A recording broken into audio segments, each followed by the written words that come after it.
Residence degli Ulivi, l'incanto della natura per chi vive in città. Telefono 0962 96 4192 348 01 17 609. 8 ordinanze di custodia cautelare in carcere sono state eseguite questa mattina dalla Direzione Investigativa Antimafia di Catanzaro nell'ambito di un'indagine, ulteriore fase dell'operazione denominata Terminator, che ha permesso di scoprire mandanti ed esecutori di alcuni omicidi di 'ndrangheta consumati nella provincia di Cosenza tra il 1999 ed il 2000. Tra i soggetti coinvolti Ettore Lanzino, Nicola Acri e Francesco Abruzzese, da tempo considerati tra i maggiorenti delle cosche mafiose cosentine.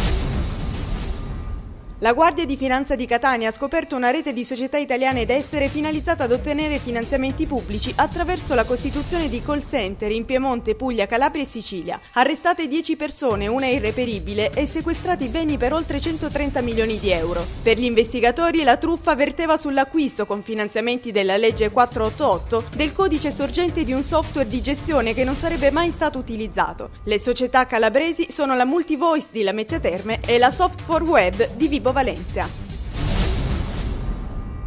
La squadra mobile ha arrestato a Messina 5 persone appartenenti tutte allo stesso nucleo familiare che spacciava in città hashish, cocaina ed eroina. Secondo l'accusa, gli arrestati si rifornivano di droga in parte a Rione e Mangialupi a Messina e in parte a Rosarno in Calabria. Tutti vivevano al complesso Case Gialle di Bordonaro. Da qui il nome dell'operazione. Durante le indagini sono stati sequestrati anche dei quantitativi di droga.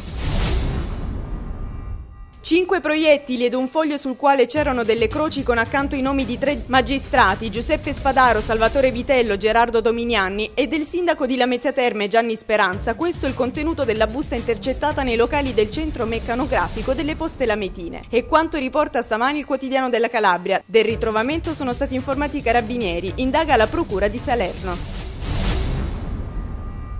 Il Consiglio regionale ieri ha completato le nomine dell'ufficio di presidenza. Francesco Tallarico, UDC, è stato nominato presidente. I 2 vicepresidenti sono Alessandro Nicolò, PDL, e Pietro Amato, PD. I segretari questori invece sono Giovanni Nucera, PDL, e Francesco Sulla, PD. Proprio le nuove nomine, spettanti alla minoranza, ad appannaggio tutte del PD, hanno scatenato i malumori del centrosinistra, alle prese con la decisione del gruppo Autonomia e Diritti di fare gruppo a sé, staccato dallo stesso PD.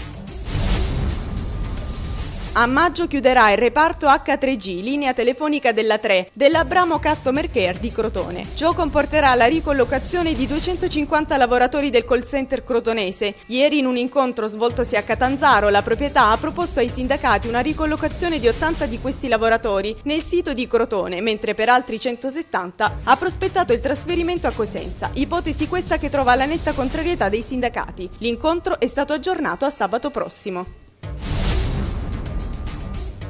Presentato ieri in conferenza stampa l'intenso programma del Motor Show Città di Rende, una manifestazione dedicata alla sicurezza stradale e alla passione per i motori. Dal 12 al 16 maggio, nell'area mercato di Villaggio Europa, 5 giorni per coinvolgere, sensibilizzare e divertire i visitatori all'interno di un grande parco divertimenti trasformato per l'occasione in una cittadella delle 2-4 ruote. Previsti momenti di spettacolo e intrattenimento con la partecipazione degli stuntman e l'elezione di una miss.